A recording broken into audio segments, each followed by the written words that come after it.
आदरणीय दर्शकवृन्द नमस्कार। एबिसी वाचमा यहाँलाई हार्दिक स्वागत छ। म अर्जुन लिम्बू।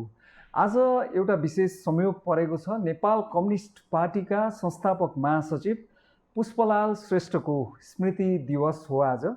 यही विषयमा हामी कुराकानी गर्नेछौँ। एकजना दिग्गज कम्युनिस्ट आन्दोलनमा आफ्नो जीवन समर्पण गर्नुभएका, अहिले चाहिँ नेकपा एमालेको केन्द्रीय अनुशासन आयोगका अध्यक्ष हुनुहुन्छ, पूर्व मन्त्री पनि, धेरै परिचयहरू छन्। केशव बडालज्यू, यहाँलाई एबिसी वाचमा हार्दिक स्वागत छ। धन्यवाद छ अर्जुनजी। अब तपाईँहरूको एउटा शिर भन्छ नि, कम्युनिस्ट आन्दोलनको एउटा सुरुवात चरणमा नेपालमा कम्युनिस्ट पार्टीको संस्थापक नेता पुष्पलाल श्रेष्ठज्यूको चाहिँ आज 44औं स्मृति दिवस हुन्छ। तपाईँले पुष्पलाल श्रेष्ठलाई आजको दिनमा उहाँको स्मृति दिवसमा सम्झिँदाखेरि कसरी सम्झिनुहुन्छ बडालज्यू? नेपालको सम्पूर्ण श्रमजीवी जनताका र सम्पूर्ण लोकतन्त्रप्रति आस्थावान भएका जनसमुदायको र सामाजिक न्याय र राष्ट्रिय स्वाधीनताको पक्षमा उभिने सम्पूर्ण नेपाली जनताका अति आदरणीय व्यक्तित्व कमरेड पुष्पलाल हुनुहुन्छ। पुष्पलाल को आज 44औं स्मृति दिवसको दिन पनि भयो, जुन दिनको सन्दर्भमा तपाईँले बोलाउनु भएकोमा म हार्दिक आभार पनि प्रकट गर्न चाहन्छु। र सम्पूर्ण नेपाली तपाईँको मिडिया मार्फत दर्शक महानुभावहरूमा पनि पुष्पलालको बारेमा गहिरोसँग चाहिँ अध्ययन गर्न, विश्लेषण गर्न र उहाँप्रति सम्मान जाहेर गर्न र उहाँका योगदानलाई चिरस्थायी बनाउनको निम्ति आफ्नो ठाउँबाट योगदान गर्नको लागि पनि म सम्पूर्ण दर्शक महानुभावहरूमा निवेदन पनि गर्न चाहन्छु। र नेपालको राजनीतिक जीवनमा खास गरिकन पुष्पलालको सन्दर्भ आउँदाखेरि गङ्गालाल स्वतः गाँसिनुहुन्छ। उहाँकै 1993 मा प्रजा परिषद स्थापना र पहिलो घोषणापत्र लोकतन्त्रको निम्ति अहिलेसम्मको सबभन्दा सघन ढङ्गको पत्र जारी पनि भएको थियो टङ्कप्रसाद आचार्यज्यूको चाहिँ नेतृत्वमा।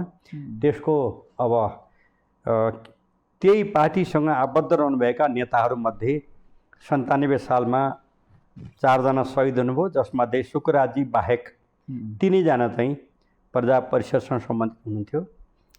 र कमरेड पुष्पलाल जब चाहिँ गङ्गालाललाई फाँसी दिने खालका कुराहरू भए, उहाँ जेलमा परिसक्नु भएपछि गङ्गालालको अत्यन्त मार्मिक भनाइ लोकतन्त्र किन आवश्यक छ, परिवर्तन किन आवश्यक छ, सामाजिक न्याय किन आवश्यक छ र सामाजिक न्याय बिना, लोकतन्त्र बिना र परिवर्तन बिना निरङ्कुश राणाशाहीको अवस्था लामो समय जति रहन्छ नेपाली जनताले त्यति नै कष्ट बिहोर्नु पर्ने भएको हुनाले म त अब धेरै बाँच्ने स्थिति छैन, तर चाहिँ तिमीले यसरी अगाडि बढ्नुपर्छ भनेर भाइलाई पुष्पलाललाई भन्नुभएको। उहाँ कहिल्यै उमेर थियो, तर चाहिँ त्यो कहिल्यै उमेर भए तापनि उहाँको मानसपटलमा दाजु गङ्गालालको असाध्यै मार्मिक र अत्यन्त सुविचारित विचारलाई कमरेड पुष्पलालले ग्रहण गर्नुभयो र त्यही ग्रहण अनुसार चाहिँ उहाँ राजनीतिक जीवनमा प्रवेश गर्नुभयो। रामेछाप जिल्लाको भँगेरीमा जन्मनु भएका 1981 मा जन्मनु भएको कमरेड पुष्पलालले आफ्नो कलिलै उमेरमा भनौँ 2006 साल वैशाख 10 गते चाहिँ नेपाल कम्युनिस्ट पार्टीको स्थापना गर्नुभयो। त्योभन्दा पहिले उहाँले विश्वभरिका श्रमजीवी सर्वहारा वर्गको लाई झकझक्याउने र विश्वभरिका चाहिँ श्रम मारा वर्गको लागि एउटा चाहिँ त्रासदीपूर्ण स्थिति सिर्जना गर्ने 1848 मा प्रकाशित भएको कम्युनिस्ट पार्टीको घोषणापत्र त्यो उहाँले 2005 सालमा नै अनुवाद गर्नुभएको थियो। तर विभिन्न कठिनाइका बावजुद निकै पछि त्यो प्रकाशित गर्नुभयो। प्रकाशित गरेको सायद 15-20 दिनमै नेपाल कम्युनिस्ट पार्टीको गठन पनि उहाँले गर्नुभयो, अरू साथीहरू समेत लिएर।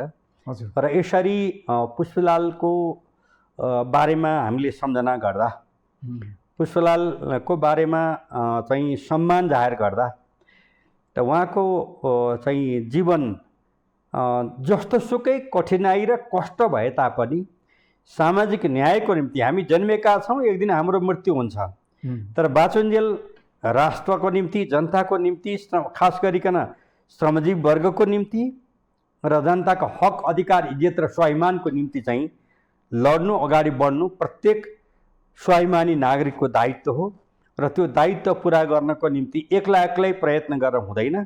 त्यसको निम्ति चाहिँ सङ्गठित शक्ति आवश्यक पर्छ र सङ्गठित शक्तिको निम्ति भनेको पार्टी गठन गर्नुपर्छ भनेर उहाँले 2006 सालमा सर अब यहाँलाई एकैछिन रोके जस्तो उहाँको जीवनीको विभिन्न चरणहरूमध्ये कम्युनिस्ट पार्टी, नेपाल कम्युनिस्ट पार्टीको स्थापना जुन भयो त्यो एउटा महत्त्वपूर्ण थियो। त्यसैको आडमा आज कम्युनिस्टहरूको एक किसिमको दबदबा नै छ, सङ्ख्यात्मक रूपमा भनौँ न धेरै नै कम्युनिस्टहरू हुनुहुन्छ नेपालको अवस्थामा।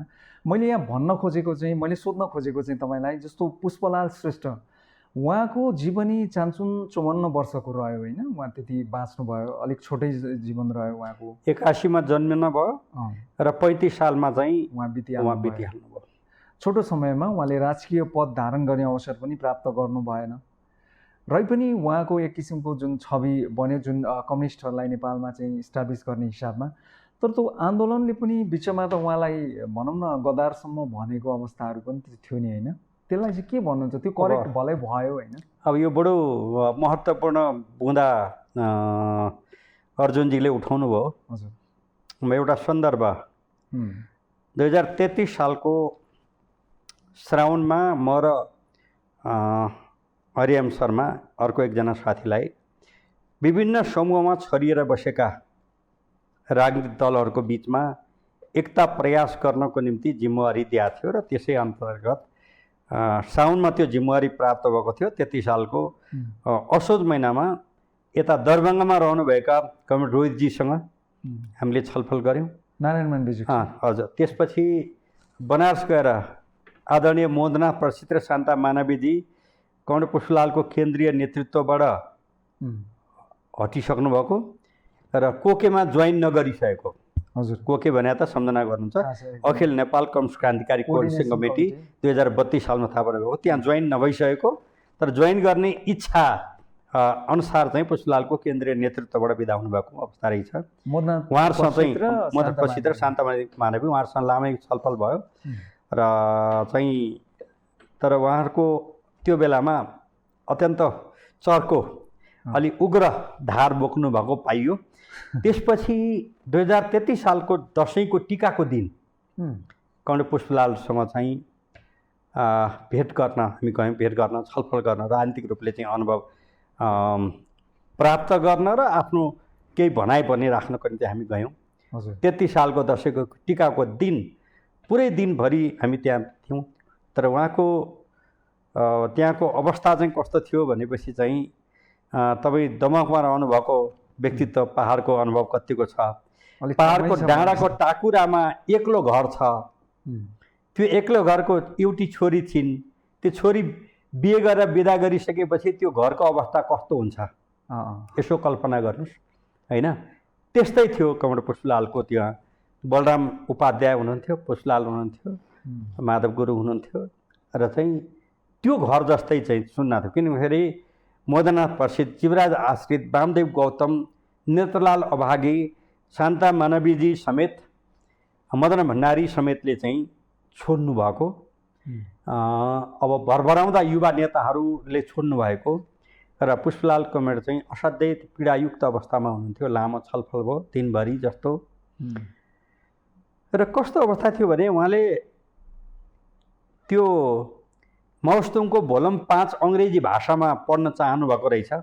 उहाँको पार्टीमा म आबद्ध होइन, तर मैले अति आदर गर्ने पुष्पलाल कमरेडलाई, अति आदर गर्ने मनमोहन अधिकारी पुष्पलाललाई त्यो बेलामै। अनि उहाँले चाहिँ बिदा हुने बेलामा त्यो मौस्तुङको अङ्ग्रेजी भाषाको भोलम 5 चाहिँ मलाई पठाइदिनुहोस् है भन्नुभयो। भनेपछि उहाँहरूको सङ्गठित अवस्था कस्तो अवस्थामा पुगेको रहेछ भने त्यसले देखाउँछ। म त उहाँहरूकोमा सङ्गठित त थिइनँ। हजुर होइन। त्यसपछि त्यहाँबाट हामी गोरखपुर गयौँ र गोरखपुरमा मोहन विक्रमजीलाई भेट्यौँ। मोहन विक्रमजीलाई भेटेर हामीले भन्यौँ तपाईँको कमरेड पुष्पलालसँग अन्तर्विरोध होला, विषय नमिलेको होला, अनि राजनीतिक सवालमा विवाद अन्तर्विरोधहरू होलान्, तर तपाईँले जुन चाहिँ गद्दार पुष्पलाल लेखेर पार्टी पङ्क्तिको कोषकै किताबको रूपमा त्यसलाई जुन अगाडि बढाउनु भयो, त्यो गम्भीर त्रुटिपूर्ण तपाईँको निर्णय हो र त्यो गद्दार पुष्पलाल चाहिँ फिर्ता लिनुपर्छ तपाईँले नामले भन्यो होइन। उहाँ यो हेरिराख्नुभयो होला, सुनिराख्नुभयो होला कतै होइन। रातभरिको त्यो बहसमा उहाँ, म अर्कै नाउँले उहाँसँग परिचित भएको थिएँ, सायद उहाँले अब कसरी चिन्नुहुन्छ, तर रातभरि बहस हो, तर उहाँले चाहिँ त्यो गद्दार पुष्पलाल भन्ने पुस्तक फिर्ता लिन मान्नु भएन। अर्थात् हामीले मनाउन सकेनौँ। मैले आज कान्तिपुरमा आर्टिकल हेरेँ त्यो किताबको बारेमा चाहिँ गद्दार भनेर जुन मैले किताबमा लेखेँ त्यो त्रुटिपूर्ण थियो, म त्यसलाई फिर्ता लिन्छु भनेर आजको कान्तिपुरमा उहाँले आर्टिकल लेख्नुभएको मैले पाएँ, मनविक्रम सिंहले। जबकि 2033 सालको आश्विन महिनामा दसैँको टिकाको दिन बनारसमा पुष्पलालसँग भेट भएपछि लगत्तै हामी सरासर त्यतै गोरखपुर गएर चाहिँ भेट भयो। हजुर। र अर्को यही सन्दर्भमा तपाईँको त्यहाँबाट हामी बुटोल आयौँ, नेपाल हुँदै नेपाल आयौँ। आएपछि चाहिँ आदरणीय मनमोहन अधिकारीसँग भेट भयो। संयोगले उहाँको अन्तिम पछिल्लो चरण पार्टी एकता भइसकेपछि हाम्रो पार्टीको अध्यक्षको रूपमै उहाँ अन्तिम समयसम्म रहनुभयो। र मनमोहन अधिकारीसँग पनि उहाँको सङ्गठनमा आबद्ध भएर काम गरेको मान्छे होइन म, तर पनि म बहुत आदर गर्ने पुष्पलाललाई जत्तिकै। अनि मैले मनमोहन अधिकारी कमरेडलाई चाहिँ अनुरोध गरेँ, भने कमरेड तपाईँ प्रति मेरो बहुत आदर छ, तर 6 सालमा कम्युनिस्ट पार्टी स्थापना भयो र महासचिव कमरेड पुष्पलाल हुनुभयो। 8 सालमै उहाँलाई हटाएर तपाईँ महासचिव भएको मलाई चित्त बुझेन। कसै गरी पनि मैले चित्त बुझाउन सकिनँ, जबकि तपाईँलाई पर्सनल्ली र नेपालको कम्युनिस्ट आन्दोलनको पुष्पलालभन्दा पनि जेठो पार्टी सदस्य भएको नाताले 2003 सालमै तपाईँ पार्टी सदस्य भइसकेका नाताले म आदर गर्छु। तर 6 सालमा पार्टी स्थापना भयो, 8 सालमै पुष्पलाललाई महासचिवबाट बिदा गरेर तपाईँ किन हतारिनु भएको? त्यसपछि मनमोहन अधिकारी कमिटीले टाउकादेखि खुट्टासम्म धेरै बेर हेर्नुभयो, करिब 2 मिनटसम्म हेर्नुभयो केही नभनिकन। र त्यसपछि भन्नुभयो, कमरेड तपाईँको भनाइप्रति मेरो खण्डन छैन। त्यतिखेर 5 जनाको पोलिट ब्युरो थियो, त्यसले तपाईँ हुनुपर्छ भनेर 3 जनाले भने, एकजना त पुष्पलाल आफै भइहाल्नु भयो। भनेपछि मैले जिम्मा नलिँदाखेरि पार्टीको हित हुने मैले त्यहाँ परिस्थितिले देखिनँ, त्यसले गर्दा मैले जिम्मा बोकेँ। तर तपाईँको त्यो भनाइको मेरो खण्डन छैन। वास्तवमा तपाईँको ठाउँमा भएको भए नि म त्यही भन्थेँ। वास्तवमा पुष्पलाललाई हटाएर म त्यो हुनुपर्ने थिएन। मनमोहनले त्यो भन्नुभएपछि मैले अब मेरो तपाईँसँगको गुनासो थियो, सक्यो।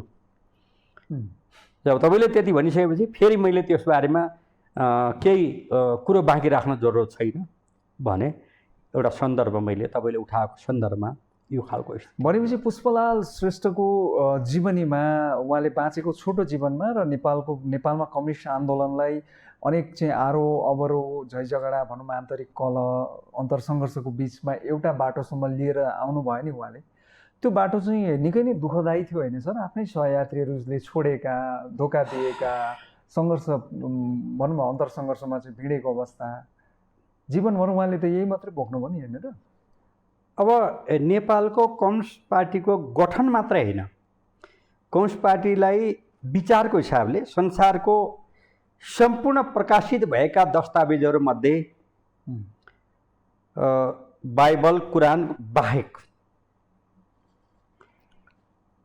सबभन्दा धेरै प्रकाशित भएको कालमा फेरोट एङ्गेसले प्रकाशित गर्नुभएको कम्युनिस्टको घोषणापत्र हो। त्यो घोषणापत्र अनुवाद गरेर नेपाली भाषामा अनुवाद गरेर छपाउने क्रममा उहाँले कति पीडा भोग्नुभयो भन्ने कुरो पनि धेरै महत्त्वको विषय छ। तर पनि प्रकाशित गरेर वितरण गराएर विचारको हिसाबले त्यो दस्तावेज जुन चाहिँ बाइबल र कुरानको सङ्ख्यासँग म भन्न चाहन्न, तर त्योभन्दा बाहेक सबभन्दा धेरै संसारका धेरै भाषामा प्रकाशित भएको त्यसको नेपाली भाषामा अनुवाद गरेर नेपाली जनतालाई पढ्नको निम्ति विचार दिने जुन घोषणापत्र अब 1848 मा प्रकाशित भएको आज पनि त्यत्तिकै सान्दर्भिक छ। आजको परिस्थितिसँग, आजको उत्पादक शक्ति, आजको उत्पादन प्रणाली, आजको विश्व परिस्थितिलाई चाहिँ अहिलेको ठोस परिस्थितिसँग दाँजेर हेर्दाखेरि उत्तिकै मूल्यवान छ। त्यो डकुमेन्ट प्रकाशित मात्र होइन कि त्यस्तै प्रकृतिका कम्युनिस्ट आन्दोलनलाई माथि उठाउनको निम्ति अगाडि बढ्न चाहने सम्पूर्ण जिज्ञासु पाठक र सङ्गठित कार्यकर्ताहरूको निम्ति चाहिँ उहाँले स्थायी ऊर्जा दिने काम पनि गर्नुभयो। केवल गठन मात्रै गरेर छोड्नु भएन र त्यो गर्नुभयो। र वास्तवमा हामी जे आज छौँ त्यसको निम्ति मैले त भन्ने गरेको छु होइन, मेरो पहिलो गुरु त मेरो आमा हो। हजुर। दोस्रो अन्तर्राष्ट्रिय कम्युनिस्ट आन्दोलनमा कार्ल मार्क्स त हुँदै हुनुहुन्छ र नेपालमा भन्नुहुन्छ भने पुष्पलाल कमरेड, मनमोहन अधिकारी कमरेड, पछिल्लो चरणमा आएर मदन भण्डारीको विचारले हामी अघि तपाईँले भनेको चाहिँ दबदबा भन्ने शब्द प्रयोग गर्नु कम्युनिस्ट पार्टीको, त्यो शब्द अलि रुचिकर भएन मलाई। तर चाहिँ के छ भने नेपालमा रहेका 2,94,00,000 र 22.5 लाख जुन प्रवासमा हुनुहुन्छ नेपाल आमाको सन्तान, नेपालले नै भएर रहनुभएको, उहाँहरूको बिचमा जुन चाहिँ कम्युनिस्ट पार्टीप्रतिको जुन आस्था र विश्वास जगाउने र अगाडि बढ्ने, अर्थात् कम्युनिस्ट पार्टीप्रतिको आस्था जाग्नु भनेको चाहिँ शारीरिक र मानसिक श्रम गरेर बाँच्न चाहनेहरूको हक, अधिकार, इज्जत र स्वाभिमानलाई माथि उठाउने कुरा ठिक हो भन्ने जनमत जुन आज निर्माण भएको छ, त्यसको चाहिँ मुख्य श्रेय कमरेड पुष्पलाललाई दिनुपर्छ। र चाहिँ उहाँले सिद्धान्त, सङ्गठन, सङ्घर्षको बारेमा बहुत राम्रो सुस्पष्ट व्याख्या गर्नुभएको छ र त्यसलाई मदन भण्डारीले चाहिँ त्यही बाटोमा सिद्धान्त, सङ्गठन, सङ्घर्ष र सृजनशीलताका साथ आफ्नो देशको ठोस परिस्थितिमा अगाडि बढाउनुपर्छ, जसको निम्ति जनताको बौद्ध जनवाद भनेर अगाडि बढाउनु भयो। जनताको बौद्ध जनवाद भनेको चाहिँ टक्लक्क भन्दा पनि हिजो पुष्पलालले अगाडि सार्नुभएको विचारको परिमार्जित र नेपाली भूमिको निम्ति व्यवस्थित रूपमा विकास भएको छ। त्यसले गर्दा यी सबै कुरा आज हामी होला विभिन्न समूहमा पार्टीहरू विभाजित भएका होलान्, जे भए पनि आजको जुन एउटा पेपरमा मैले पढ्न जुन पाएँ, मोहन विक्रमजीसँग 2033 सालमा त्यति लामो बहस हुँदाखेरि उहाँले चाहिँ फिर्ता लिनको निम्ति चाहिँ आनाकानी मात्रै होइन म गर्दिनँ भन्नुभएको थियो। अहिले चाहिँ गद्दार पुष्पलाल लेखेर मैले गल्ती गरेँ भनेर चाहिँ लिखित रूपमा आजकै पेपरमा। सर, त्यो कालखण्डको साक्षी तपाईँ पनि भएको नाताले आज उहाँले यो कुरा स्वीकार गर्दै गर्दाखेरि त्यो चाहिँ एउटा गम्भीर त्रुटि थियो। पुष्पलाल श्रेष्ठलाई चाहिँ गद्दार घोषणा गर्नु मेरो चाहिँ गम्भीर भुल थियो भनेर उहाँले भनिसक्नु भएको अवस्थामा त्यति बेला मोहन विक्रम सिंहले चाहिँ केमा प्रेरित भएर उहाँले त्यो आरोप लगाउन भ्याउनु भयो? तपाईँले त एनालाइसिस गर्नुभएको छ नि, तपाईँले त्यही बेला गलत थियो भन्ने के आधारमा चाहिँ मूल्याङ्कन गर्नुभएको थियो, त्यो बताइदिनुहोस् न सर। अब उहाँ वृद्ध पनि हुनुहुन्छ, व्यक्तिगत रूपमा म मोहन विक्रमजीलाई आदर पनि गर्छु व्यक्तिगत रूपमा, तर उहाँ विचार र सिद्धान्तको हिसाबले उहाँ त्यतिखेर त्यो चौथो महाधिवेशन जुन 31 सालमा उहाँले आयोजना गर्नुभयो त्यो पनि ठिक थिएन। हजुर। त्यसले पार्टी गरेको विचार पनि ठिक थिएन र त्यसले पुष्पलालको बारेमा जुन विश्लेषण गरेर गद्दार पुष्पलाल भन्ने किताब लेख्ने र त्यो किताब चाहिँ आफ्नो पार्टी पङ्क्तिलाई पढाउने काम जुन गर्नुभयो, त्यसको गलत दृष्टिकोणको आधारमा नै आज हिजोको त्यही चौथो महाधिवेशनसँग गाँसिएका विभिन्न समूहहरू, मैले अहिले अब पर्सनल टिप्पणी तपाईँको विषय पनि होइन, मेरो विषय पनि होइन होला, तर चाहिँ जे जस्तो खालको विचलन देखिएको छ वास्तवमा चाहिँ उहाँले त्यो लेख्नुभएको गद्दार पुष्पलाल। हजुर। र त्यसले जुन चाहिँ विचार सम्प्रेषण गरेको छ त्यहीबाट झाँगिएका मेरा प्रिय मित्र चाहिँ आदरणीय मोहन वैद्यजी भन्नुहोस्, त्यसपछि पुष्पकमल दाहाल भन्नुहोस्, बाबुराम भट्टराईजी भन्नुहोस्, अथवा अरू तमाम त्यो बिल्कुल। हजुर। नारायणजी श्रेष्ठ उहाँ अलि पछि हो होइन, अलि पछि हो, तर जुन खालको चाहिँ त्यो देखियो वास्तवमा चाहिँ कमरेड पुष्पलालको त्यो टाइममा खास गरिकन अब 6 सालमा पार्टी स्थापना भयो, 8 सालमै महासचिवबाट उहाँलाई हटाउने काम भयो। म यही शब्द प्रयोग गर्न उचित ठान्छु। 10 सालको महाधिवेशन भयो, प्रथम महाधिवेशनले मनमोहन अधिकारीलाई नै महासचिव निर्वाचित गर्यो। हजुर।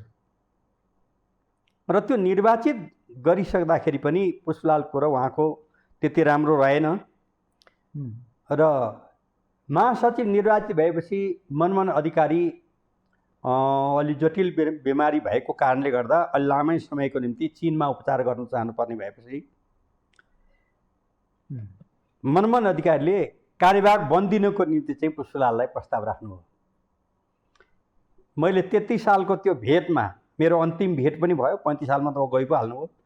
33 सालको त्यो भेटमा भने हजुर, तपाईँले यदि मनमोहन अधिकारी चाइना जाने बेलामा कार्यवाहक बन्ने प्रस्ताव राख्दाखेरि तपाईँले ओके गरेको भए सायद रायमाझी जन्मिने थिएन। नेपालको कम्युनिस्ट आन्दोलन दोस्रो महाधिवेशन पछिबाट जुन विचलनमा गयो, विभाजन भयो, त्यो परिस्थिति आउने थिएन। तपाईँले त्यतिखेर चाहिँ कार्यवाहक बन्नको निम्ति तयार भइदिनु भएको भए राम्रो हुन्थ्यो भन्ने मेरो विश्लेषण छ। म तपाईँलाई बहुत आदर गर्दै पनि मनमोहन अधिकारीको कार्यवाहक बन्नको निम्ति तपाईँले राखेको प्रस्ताव चाहिँ नमानिदिनु भएर रायमाझीको हातमा पार्टी गयो। कहिलेकाहीँ जिम्मा पाइने भनेर रडाको मचाउने कुराले नोक्सान हुन्छ।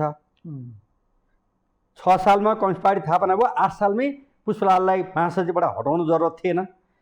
जसरी त्यो चाहिँ नेतृत्व फेर्ने काम गल्ती थियो, त्यसै गरी चाहिँ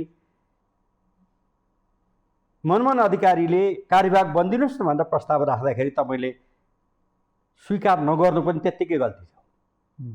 कम्युनिस्ट आन्दोलनको जिम्मेवारी बोक्दाखेरि जिम्मेवारीबाट भाग्नै पनि गलत हुन्छ। जिम्मेवारीको निम्ति चाहिँ गलत प्रक्रिया अपनाउने पनि गल्ती हुन्छ। तपाईँको सदाशयपूर्ण भावना हुँदाहुँदै पनि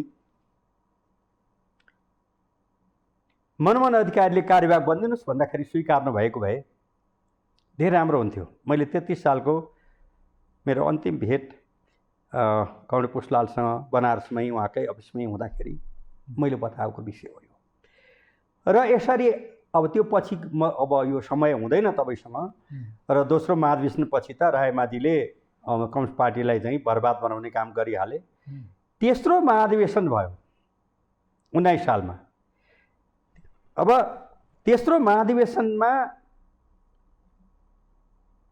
तुलसीलाल र पुष्पलाल कमरेडको बिचमा चाहिँ पर्यो।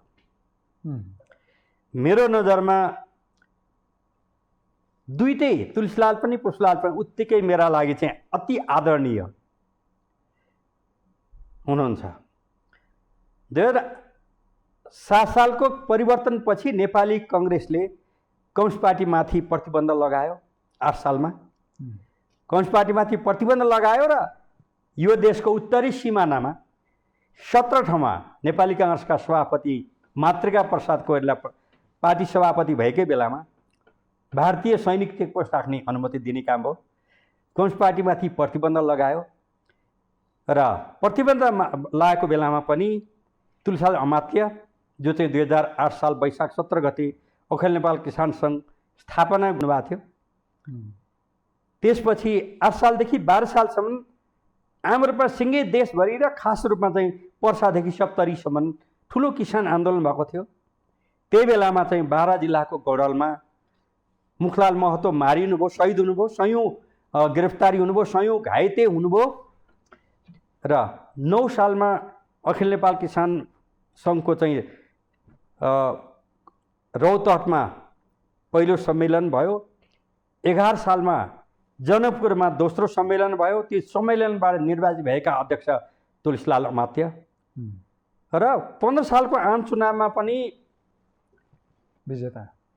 आम चुनावमा नेपाली काङ्ग्रेसले 6,47,000 भोट पायो, 74 सिट जित्यो। नेपाल कम्युनिस्ट पार्टीले 1,29,000 भोट पायो, 4 सिट जित्यो। ती चारै सिट भनेको चाहिँ तुलसीलालको नेतृत्वमा भएको अखिल नेपाल किसान सङ्घका नेताहरू हुनुहुन्थ्यो। तुलसीलाल अखिल नेपाल किसान सङ्घको अध्यक्ष हुनुहुन्थ्यो। कमलराज रेग्मी पाल्पाको उहाँ चाहिँ कोषाध्यक्ष यस्तै हुनुहुन्थ्यो र शेख फरमान र हरदयाल महतो रौतहटका चाहिँ दुवैजना किसान आन्दोलनका हस्ती व्यक्तित्व हुनुहुन्थ्यो, जुन चाहिँ 8 सालदेखि 12 सालसम्म भयानक किसान आन्दोलन भयो। जीको हो आन्दोलन, तराईको स्वाभिमानको आन्दोलनको जग त्यो बेलामा थियो। यसरी आन्दोलन भएर 5 सालको चाहिँ कम्युनिस्ट पार्टीको दलको नेता पनि तुलसीलाल हुनुहुन्थ्यो। पुष्पलाल पनि चुनाव लड्नु भएको थियो, जित्न सक्नु भएको थिएन, पराजित। र चाहिँ तुलसीलाल भनेको नेपालमा अर्थशास्त्रमा मास्टर्स गर्ने दोस्रो मान्छे, दुईटा विषयमा मास्टर्स गर्नुभएको, ललितपुरको सोठमा जन्मिनु भएको होइन, तर तराईको ती मुसहर, चमार, डोम, खद्बे, अल्खोर, भूमिहीन किसानको बिचमा रहेर किसान आन्दोलन हाँक्ने व्यक्तित्व हुनुहुन्थ्यो। र त्यसले गर्दा 19 सालको तेस्रो महाधिवेशनमा तुलसीलालले 72 भोट पाउनुभयो, पुष्पलालले 12 भोट पाउनुभयो। तर पुष्पलालले भरपुर कोअपरेसन गर्नु भएन कि भन्ने मेरो बुझाइ छ। मैले त्यो 33 सालमा भेट हुँदाखेरि पनि छरक्क यो पनि कुरो उठाएको थिएँ। तुलसीलालजीलाई चाहिँ तुलसीलालजी सघाउनु भएन। तुलसीलालजीको चाहिँ आधारभूत तहका श्रमिक जनताको बिचमा जाने भिज्ने क्षमता चाहिँ निकै बढी, विचार सिद्धान्त निर्माण गर्ने क्षेत्रमा पुष्पलालको धेरै बढी। हेर्नुहोस् है, विचार सिद्धान्त निर्माण गर्ने, नीति सिद्धान्त कार्यक्रम सङ्गठनको चाहिँ आधार निर्माण गर्ने कुरामा, विचार निर्माण गर्ने कुरामा पुष्पलाल धेरै माथि। घर घरमा गएर आधारभूत श्रमिक जनतामा सुकुलमा बसेर सँगै दुःख जिलो भएर बस्ने पुष्पलालको चाहिँ त्यो त्यसरी दुःख गर्ने चाहिँ स्थिति उहाँको शरीरले पनि दिँदैन थियो, त्यो थियो। जे भए पनि 19 सालमा भएको तेस्रो महाधिवेशनमा ती दुइटै मिलिदिएको भए, हार्दिक एकअर्कामा गरेको भए नेपालको कम्युनिस्ट आन्दोलनको स्वरूप अर्कै हुन्थ्यो भन्ने मलाई लाग्छ। त्यो भएन, सङ्गठन अगाडि बढ्न सकेन। म त्यो डिटेल जान्न चाहन्न। 25 सालमा उहाँले सम्मेलनै गरेर आफ्नो नेतृत्वमा कम्युनिस्ट पार्टीलाई फेरि पुनर्गठित गर्नुभयो र त्यो पुनर्गठित पछि चाहिँ पुष्पलालको नेतृत्वको पार्टीको लुम्बिनी अञ्चल, साबिक लुम्बिनी अञ्चलमा त हरेक घरमा कम्युनिस्ट पार्टीको सदस्य थिए।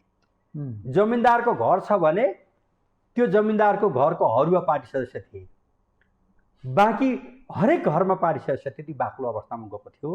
यसरी सङ्गठन विस्तार भइरहेको बेलामा र अब जेलबाट बाहिर निस्केको केही समयपछि नै मोहन विक्रमजीले जुन चाहिँ चौथो महाधिवेशन गरेर गद्दार पुष्पलाल भन्ने पुस्तक लेखेर जुन गल्ती गर्नुभयो, त्यो उहाँले अहिले यो ट्रेन हेरिराख्नु भएको छ भने आज जुन अब उहाँले कान्तिपुरमा चाहिँ महसुस गर्नुभएको छ, त्यसलाई म उहाँलाई धन्यवाद दिन्छु। तर यो धेरै ढिलो। कमरेड पुष्पलाल बित्नु भएको पनि आज 44 वर्ष भयो है। भनेपछि चाहिँ अब मैले अन्तिम भेट गरेको त 46 वर्ष भएछ, 33 सालको असोज महिनामा भन्दाखेरि चाहिँ यसरी त्यतिखेर जब पुष्पलालको चाहिँ साङ्गठनिक क्षमता विकास भइरहेको थियो, त्यो बेलामा पुष्पलाललाई गद्दार भन्ने किताब लेखेर यो देशको प्रतिक्रियावादीलाई बल पुग्यो, श्रमिक जनतालाई निराश बनायो र उहाँले त्यो व्यथित गर्नुभयो। जसरी आज अहिलेको अवस्थामा एउटा कम्युनिस्ट पार्टीको सरकारलाई ढालेर हैन नेपाली काङ्ग्रेसको नेतृत्वमा गठबन्धनको सरकार बनाउनको निम्ति उहाँले जुन भूमिका निभाउनु भएको छ, आज अहिले पनि उहाँले अर्को गम्भीर त्रुटि गर्नुभएको छ र अब उहाँ त पाको उमेर भइसक्नु भएको छ। भविष्यमा इतिहासले प्रश्न पार्ने छ कि कम्युनिस्ट पार्टीको सरकार गिराएर नेपाली काङ्ग्रेसको नेतृत्वमा सरकार गठन गर्नको निम्ति कम्युनिस्ट पार्टीलाई विवाद गर्नको निम्ति उहाँले जुन भूमिका निभाउनु भयो, 31 सालमा चौथो महाधिवेशन गर्दा गद्दार पुष्पलाल लेखेको गल्ती अहिले फेरि चाहिँ कम्युनिस्ट पार्टीको सरकार गिराएर अगाडि बढाउने कुरामा जुन भूमिका निभाउनु भएको छ, अहिले फेरि अर्को भूमिका त सानो मात्रै छ नि, त्यो तुलनात्मक रूपमा त अहिले खासै फरक पर्ने अवस्था त छैन। ठिक छ, मैले सन्दर्भ केमा भन्दैछु भने कुनै पनि मान्छेले विद्वान छ, इतिहास छ भन्दैमा ठिक मात्रै गर्छ भन्ने कुरो होइरहेछ भन्ने कुरो। जसरी 31 सालमा पुष्पलाललाई गद्दार भनेर गल्ती गर्नुभयो, अहिले कम्युनिस्ट पार्टीको सरकार गिराएर अहिले शेरबहादुरजीको नेतृत्वमा सरकार बनाउनको निम्ति जुन पहल कदमी गर्नुभयो, आफ्नो योगदान गर्न कोसिस गर्नु, जतिसुकै होस् गर्नुभयो, त्यही त्रुटि अहिले दोहोऱ्याउनु भएको छ। बडालजी, एउटा कुरा सोध्न मन लाग्यो, खास गरिकन पुष्पलाल श्रेष्ठको जुन त्यो लिगेसी अर्थात् उहाँको जीवनीको हामीहरूले कुराकानी गऱ्यौँ, उहाँको अब मृत्यु पर्यन्त चाहिँ उहाँलाई ओनरसिप लिने, जस्तो मदन भण्डारीको ओनरसिप ठ्याक्कै एमाले लिन्छ नि जुन हिसाबले, पुष्पलाल श्रेष्ठको सबैभन्दा धेरै लिगेसी चाहिँ कुन पार्टी, कुन कम्युनिस्टसँग? नेकपा एमालेसँग त कुनै बहस गर्ने विषय होइन। अहिले त धेरै छन् नि त, त्यो भएको भएर। सुन्नुहोस् न, त्यस्तो होइन नि त। म श्रृङ्खलाबद्ध भन्छु। 6 सालमा कम्युनिस्ट पार्टी स्थापना भयो। पुष्पलाल कमरेड संस्थापक महासचिव हुनुभयो। त्यसपछि 10 सालमा प्रथम महाधिवेशन भयो। महाधिवेशनले चाहिँ मनमोहन अधिकारीलाई अब महासचिव निर्वाचित गर्यो। नेकपा एमालेको अध्यक्षकै रूपमा चाहिँ मनमोहन अधिकारी बित्नुभयो। बहुदल बहुदल आउने बेलामा चाहिँ 46 सालमा संयुक्त आन्दोलन गर्दाखेरि म 9 जिल्लाको इन्चार्ज थिएँ होइन। अब 46 सालको आन्दोलनमा हाम्रो पार्टीको चौथो राष्ट्रिय महाधिवेशनले चाहिँ मदन भण्डारीलाई महासचिव निर्वाचित गर्यो। सिराहाको माथि त्यो चुरेको उसमा चाहिँ हाम्रो महाधिवेशन भएको थियो। पछिको पहिलो बैठकमा नेपाली काङ्ग्रेससँग कुरा गर्ने, वाम मोर्चा गठन गर्ने र संयुक्त आन्दोलन गर्ने भन्ने निर्णय गर्यो। त्यो निर्णयको चाहिँ विचारको नेतृत्व मदनले गर्नुभएको थियो, महासचिव मदन भण्डारीले। र त्यहाँबाट आउने बित्तिकै गणेश जानीसँग उहाँको त्योभन्दा पहिले पनि पटक पटक कुराकानी भइराखेको थियो। र यसरी चाहिँ आन्दोलन भयो। र 47 सालमा त होइन पुष्पलाल बितिसक्नु भए पनि पुष्पलालको अब पार्टीको लिगेसीको नेतृत्व साना प्रधानले गर्नुभएको थियो। र साना प्रधानजीलाई 46 सालको आन्दोलनको चाहिँ वाम मोर्चाको अध्यक्ष बनाइयो होइन। हामीले बनायौँ, हामीले प्रस्ताव राख्यौँ। तुलसीलाल अमात्यलाई मानार्थ अध्यक्ष बनायौँ। र उहाँहरू तुलसीलाल पनि अब साना प्रधान एमालेको थाई समितिको सदस्यकै रूपमा अन्तिम सास फेर्नुभयो होइन। अब मनमोहन अधिकारी एमालेको अध्यक्षको रूपमा चाहिँ अन्तिम सास फेर्नुभयो। र तुलसीलाल अमात्य एमालेको थाई समितिको सदस्यको रूपमा हामी एउटै कमिटीमा रहेर उहाँ पनि 22 वर्षको उमेरमा बित्नुभयो। भनेपछि नेपालको कम्युनिस्ट आन्दोलनको सम्पूर्ण संस्थापक महासचिव कमरेड पुष्पलालको नेतृत्व गरेको लिगेसी साना कमरेड समेतको चाहिँ नेतृत्व पनि एमाले भएर नै उहाँको अन्तिम अवस्था गयो। मनमोहन अधिकारीको त अध्यक्षकै रूपमा रहनुभयो होइन।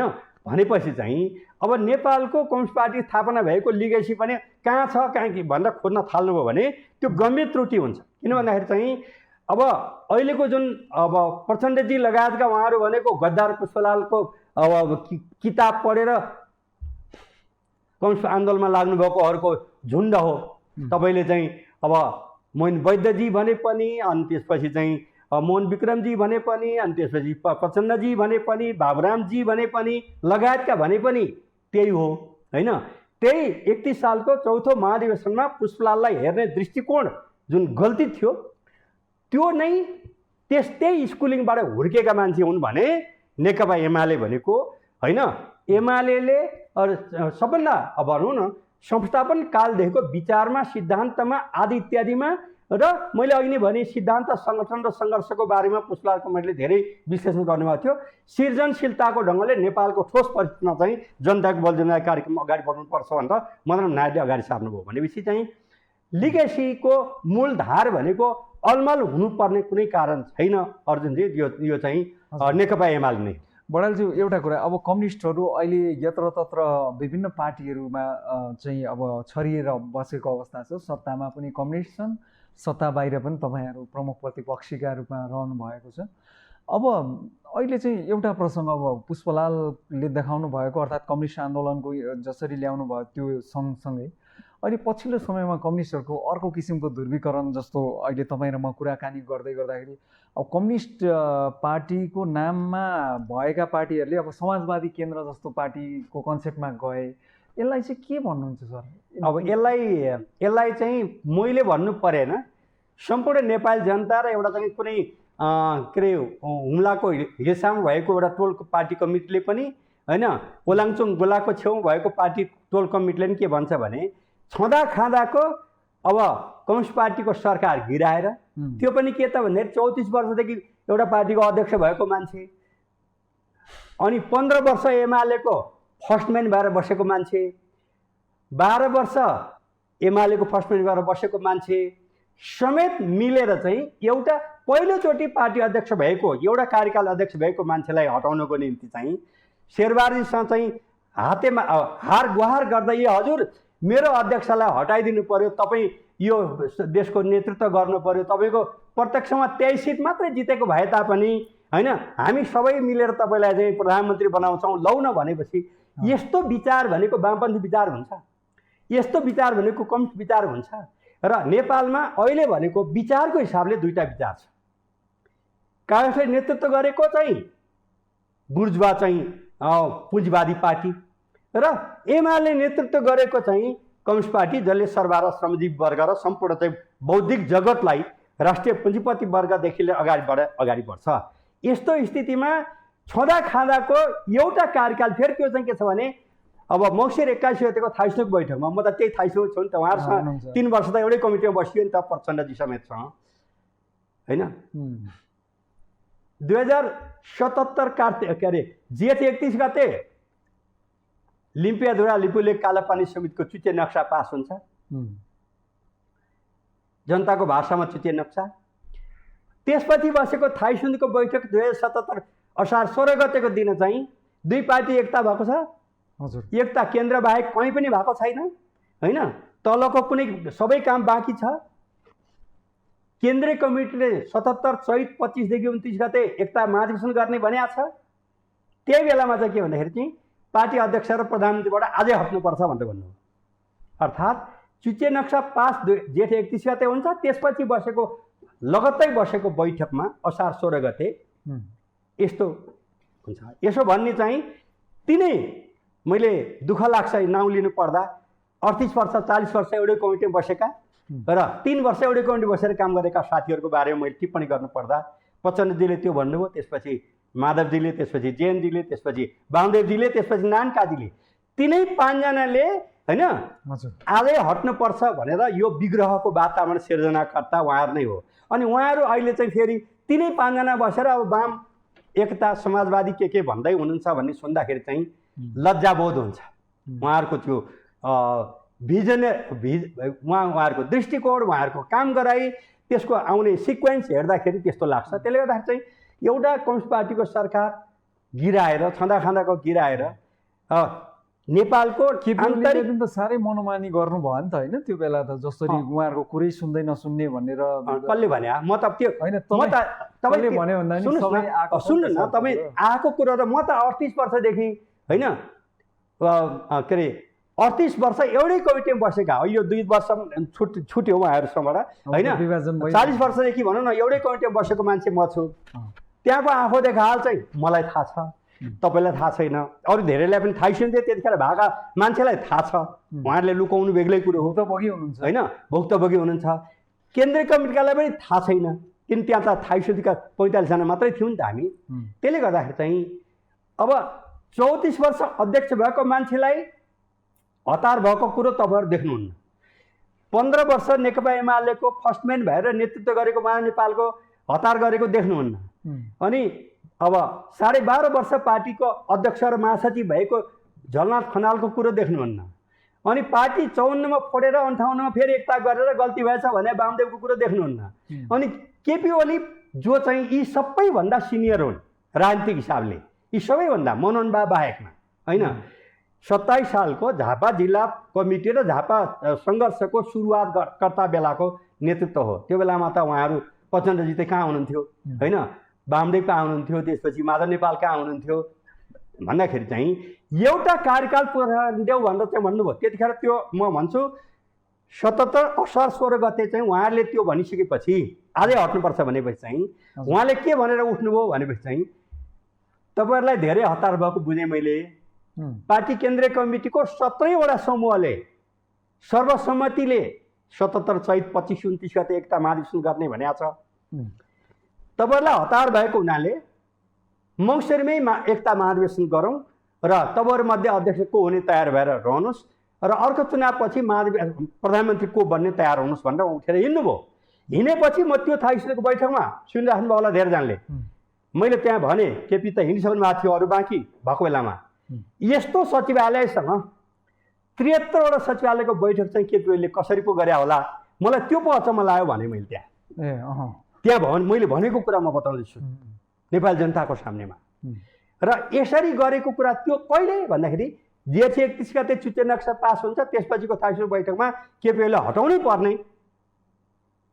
जबकि हरेक पार्टीलाई, म त्यतिखेर सल्लाहकार परिषद अध्यक्षको हैसियतले मैले अध्यक्षलाई भनेको थिएँ कि यो नक्सा पास गर्दाखेरि फर्स्टमेन सबै राजनीतिक दलका चाहिँ अध्यक्षसँग मात्रै कुराएर हुँदैन, फर्स्ट सेकेन्ड थर्ड लेयरका नेतृत्वका मान्छेलाई पनि कुरा गर्नुपर्छ र सर्वसम्मतिले पास गर्नुपर्छ संसदबाट।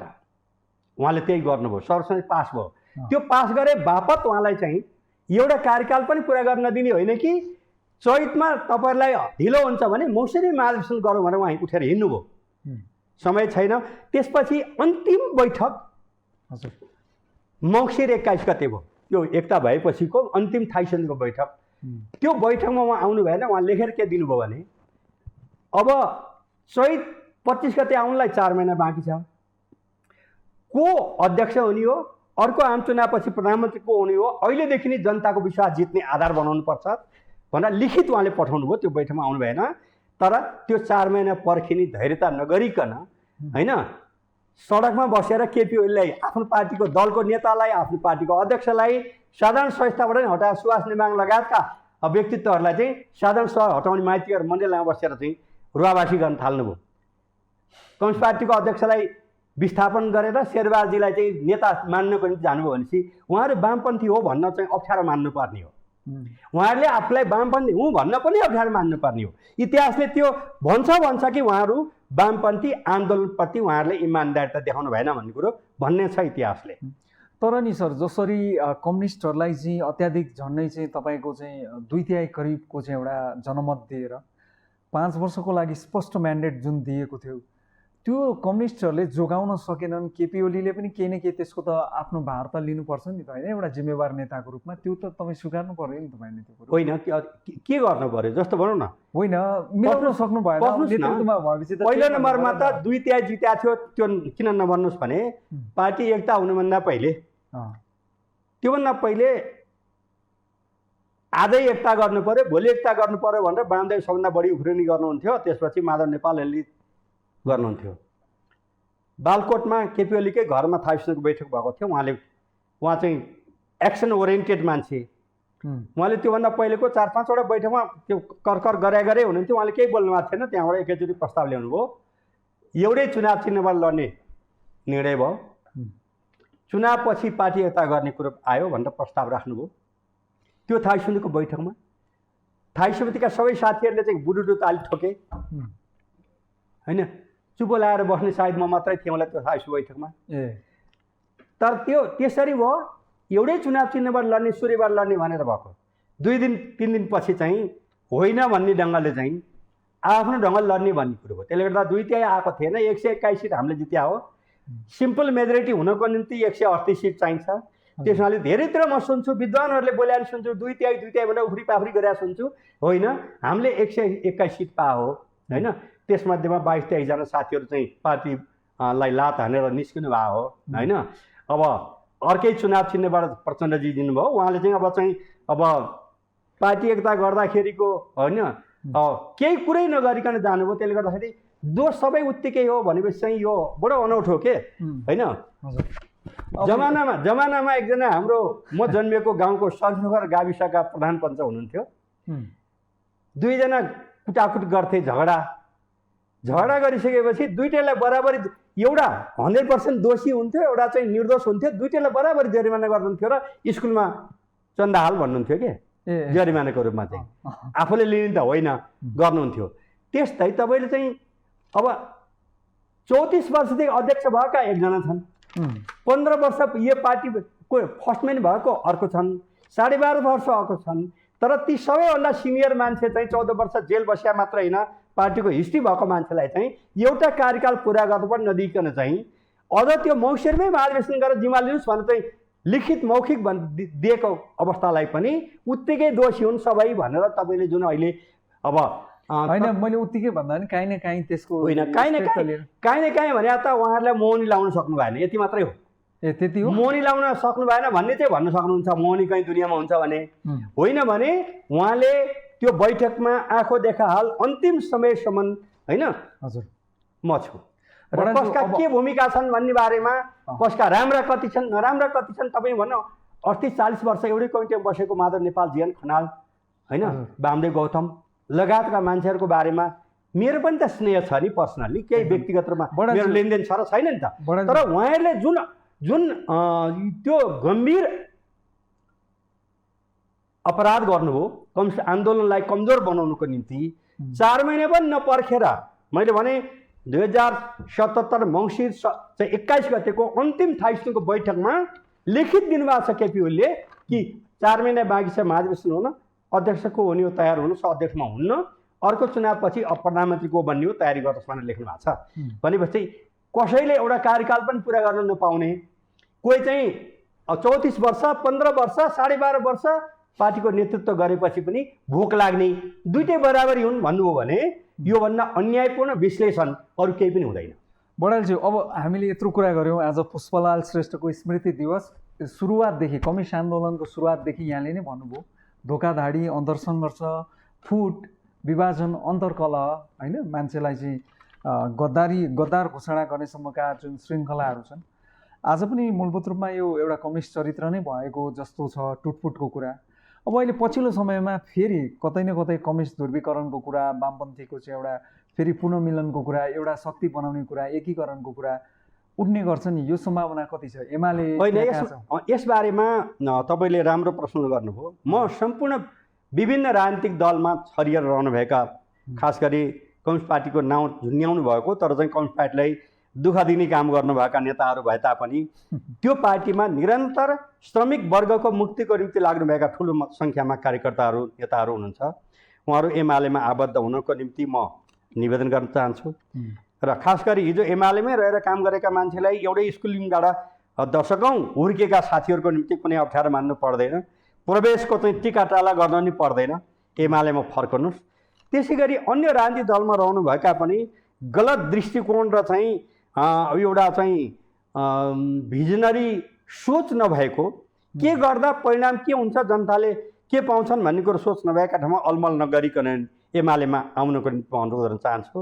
र चाहिँ यसमा जहाँसम्म उहाँहरूले पनि हाम्रो एउटा कार्यकाल पनि पुरा नगरिकन, होइन, 1962मा गुमेको भूमि संविधान मार्फत परिवर्तन गरेर ल्याउने योगदान गर्नुभएको केपी ओलीलाई एउटा कार्यकाल पनि पुरा नगरिकन पार्टी एकता भएको छ, केन्द्र बाहेक कहीँ एकता भइसकेका छैन, त्यस्तो अवस्थामा बिचमै हटाउने कुरा चाहिँ खोज्नु हामीले गल्ती गऱ्यौँ भन्ने कुरा महसुस गरेर एउटा कार्यकाल पछि म उठ्दिनँ भन्दै पनि त्यो सब भएको कुरा चाहिँ हुनाले त्यो त्रुटि थियो भनेर उहाँहरू आउनुभयो भने उहाँहरूलाई क्षमा दिन सकिन्छ। हुन्छ सर, अमूल्य समय दिनुभयो, हाम्रो स्टुडियोसम्ममा आएर तपाईँका संस्मरणहरू, तपाईँको अभिमत राखिदिनु भएकोमा तपाईँलाई धेरै धन्यवाद दिन चाहन्छु। धेरै धन्यवाद छ तपाईँले चाहिँ आदरणीय पुष्पलालसँग सम्बन्धित तर धेरै कुराहरू उहाँसँगका चाहिँ उहाँको सन्दर्भ, त्यसपछि उहाँको 17 साल पौष गते घटनापछिको उहाँको दृष्टिकोणहरूदेखि लिएर मैले धेरै कुरा भन्नुपर्ने थियो, समयले त्यो पुगेन। तर चाहिँ अब ठिकै छ, अर्को कुनै बेलामा चाहिँ आउला। र यो मैले कम्युनिस्ट पुष्पलालप्रति नेकपा एमालेको सम्पूर्ण 11 लाख सङ्घर्ष सदस्य, 60 लाखभन्दा बढी जनसङ्गठन र अन्य सदस्यहरू समेतको र सम्पूर्ण नेपाली श्रमिक वर्गको तर्फबाट उहाँप्रति म श्रद्धासुमन व्यक्त गर्न चाहन्छु। र यो श्रद्धासुमन व्यक्त गर्नको निम्ति तपाईँको टेलिभिजन परिवारलाई, तपाईँलाई र सम्पूर्ण आदरणीय दर्शक महानुभावहरूलाई पनि म सम्मान जाहेर गर्न चाहन्छु, आदरभाव व्यक्त गर्न चाहन्छु। र म चाहिँ कम्युनिस्ट पुष्पलालको योगदानलाई अझै गहिराइमा पुगेर अध्ययन गर्न, विश्लेषण गर्न, व्यावहारिक ढङ्गले अगाडि बढ्न र उहाँलाई बेला बखतमा जुन चाहिँ लान्छित गर्ने काम जसले गरे ती मान्छेहरूलाई चिन्हित गर्न पनि म अनुरोध गर्न चाहन्छु। हुन्छ, आदरणीय दर्शकवृन्द, उहाँ हुनुहुन्थ्यो नेकपा एमालेका नेता, नेकपा एमालेको केन्द्रीय अनुशासन विभागका अध्यक्ष, विभाग होइन आयोग, माफ गर्नुहोला, केन्द्रीय अनुशासन आयोगका चाहिँ अध्यक्ष, पूर्व मन्त्री पनि हुनुहुन्छ केशव बडाल। यो सँगै अहिलेको एबिसी वाच यहीँ समाप्त हुन्छ। एबिसी न्युज हेर्दै गर्नुहोला। हस्त नमस्कार।